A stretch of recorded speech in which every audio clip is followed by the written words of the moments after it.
আর কতগুলো কথা বললে বলেন।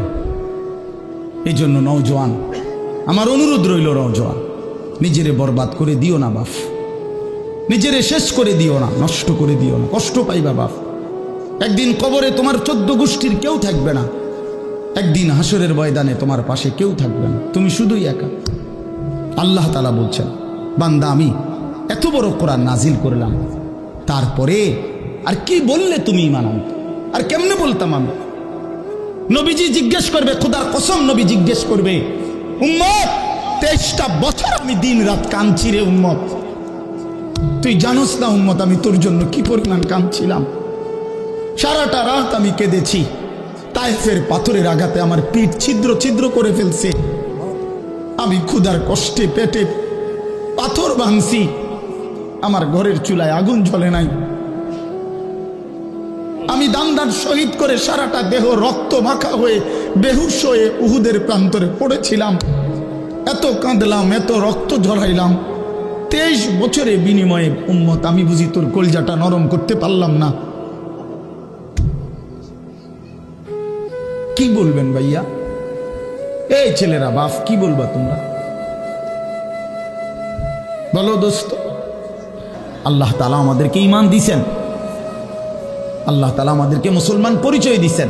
জন্ম থেকে ছোট্ট থেকেই আমরা প্রত্যেকেই বলতেছি আমি মুসলমান, আমি মোমেন। এটা অনেক বড় সৌভাগ্য বাপ, অনেক বড় ইহসান ও করম, মালিকের অনেক বড় দয়া, অনেক বড় দয়া। এখন আমরা যেহেতু এটা আমরা জানি মানি, আচ্ছা মনে করেন এখানে এইখান থেকে যত মানুষ এখানে ছেলে ছোট বড় ছেলেরা, আমি বাবারা, আমাদেরকে যদি কালেমা বলতে বলে আমরা কি সবাই বলতে রাজি হব না? কথা বলেন না কেন? আমাদের কারো কোনো সংকোচ আছে? মানে মুসলমান যে আমি পরিচয়, এইটা নিয়ে কারো কোনো লজ্জিত অনুভূতি আছে? তাই আমরা তো খুব খুশি, আমাদের তো এটা নিয়ে তৃপ্তি আছে। প্রত্যেকেই নিজেকে মুসলমান পরিচয় দিয়া আমি তো লজ্জিত না, আমি তো ব্যথিত না। তাইলে যেই পরিচয় আমার ইজ্জত সম্মান যেটা আল্লাহ আমারে দিয়েছেন, তো সেই আল্লাহ আমার কাছে চাচ্ছেন ইত্তাকুল্লাহ, আল্লাহকে ভয় করো, তাকওয়া অবলম্বন করো, তাকওয়া অবলম্বন করো, তাকওয়া অবলম্বন করো। মোমেন আর কেউ আমারে না মানুক, তুমি আমার কথাটা মানো। তুমি না মুসলমান, তুমি না ইমানদার। ছেলেরা তোমাদেরকে বলি ভাই, ওই দেখো ওই অপদার্থগুলো শুনলো না কথাটা, মোবাইলটারে আলগি দিয়া ধরে রাখছে, বুঝেন নাই কথাটা? হ্যাঁ, আরো বলল কিছু মানুষ গাফেল থেকেই যায়, ওনাদের হিসাব হইল যে হাসরের ময়দানের হিসাব হবে মোবাইল দিয়া। মোবাইলে যদি জমা থাকে তাইলে কবরের আযাব মাপ, আর মোবাইলে যদি না পাওয়া যায় তাইলে কবরে আযাব হবে। এই হলো এখনকার হিসাব। এই জন্য যা দেখি, যা যখন যেটা সামনে পাই, আজকে আমাদের মাথায় ঢুকায় দিছে, যেটা পাও এইটারে মোবাইলে ধরে রাখবা, মোবাইলে উড়াইবা। কারণ হাসরের ময়দানে প্রত্যেক ফেরেশতা প্রত্যেকের শুধু মোবাইলটা জমা নিব, এবারে মোবাইলটা কম্পিউটারে সেক দিয়া ব্যস্ত দুজন। এই না হিসাবটা? কি মনে করেন?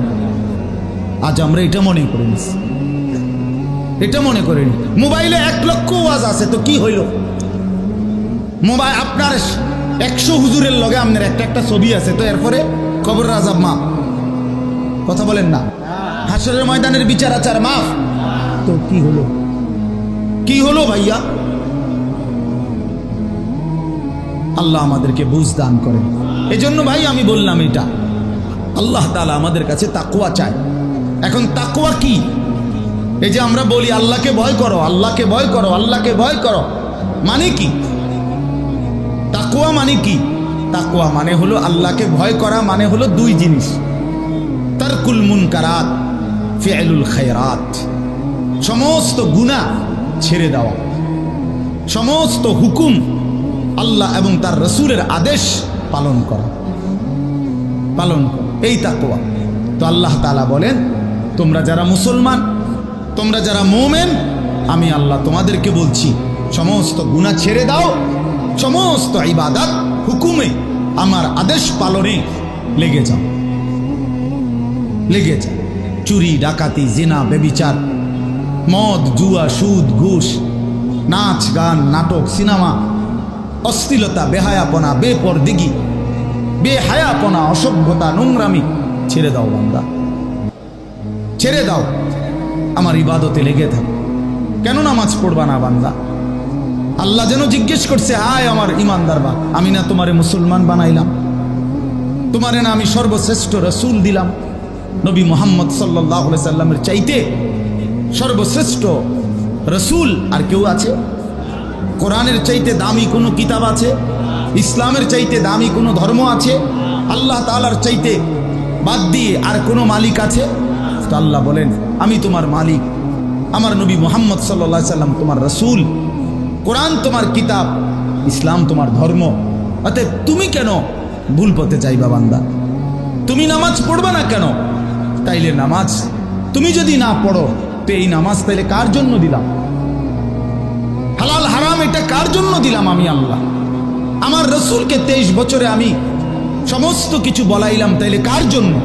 আমাদেরই যদি পছন্দ না হয়, ছেলেরা তোমরাই যদি নামাজ না পড়ো, তো মুসলমানের ঘরে জন্ম নিয়ে যদি তোমারই সেজদা দিতে মনে না চায়, তো তোমার সাথে বেঈমানের তফাৎ কি বেটা? এই অপদার্থ যারা সেজদা দাও না, নামাজ পড়ো না, তুমি জানো মিয়া যে কপাল সেজদা দেয় না হয়তো মানুষের বাচ্চা না, সমস্ত বেনামাজি এ তো হাইওয়ান, এ তো চতুষ্পদ জন্তু, এ তো চতুষ্পদ জন্তু বাবা। যে কপালে সেজদা নাই সে শয়তান, যে কপালে সেজদা নাই সে ইবলিস, যে কপালে সেজদা নাই সে মালউন, আল্লাহ তাআলার পক্ষ থেকে অভিশপ্ত। কোরআন শরীফে আছে। ইবলিসকে কেন ইবলিস বলে? সেজদা দেয় নাই। শয়তানকে কেন শয়তান বলল? আগে কি তারে শয়তান কইতো? সেজদা দেয় নাই তো এখন থেকে শয়তান, সেজদা দেয় নাই এখন থেকে ইবলিস, সেজদা দেয় নাই এখন থেকে রাজিম, অভিশপ্ত।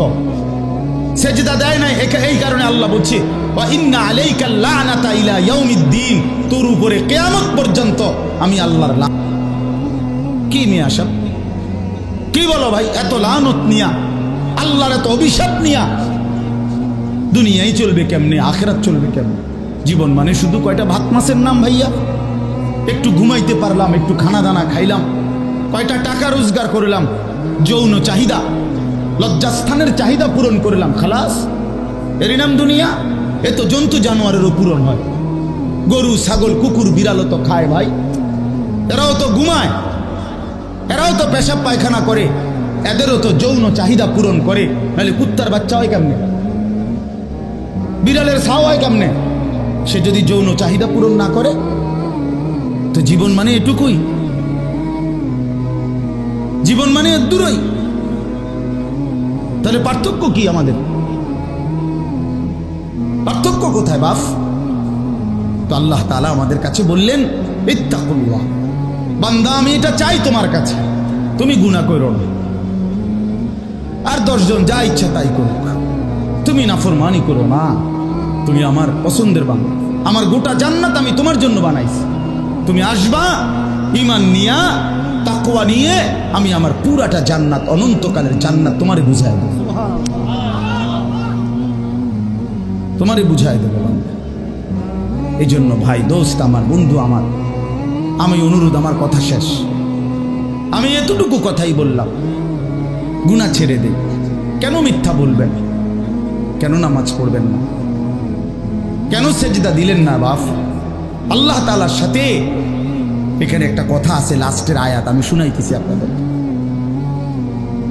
বড় সাংঘাতিক একটা কথা আল্লাহ তাআলা বলছেন, আপনি শুনেন। তো আল্লাহ তাআলা আমাদের এখানে শুনাইছে, তোমরা যারা যারা আমার মুত্তাকি বান্দা হবা, তোমরা যারা গুনাহ থেকে বেঁচে থাকবা, নেক আমলে অভ্যস্ত থাকবা, আমার ওয়াদা, ইন্নাল মুত্তাকিনা ফি যিলালিন ওয়া আয়ুন, আমি আল্লাহ তাআলা আমার সমস্ত মুত্তাকি বান্দাকে জান্নাতের ছায়াতেই রাখবো।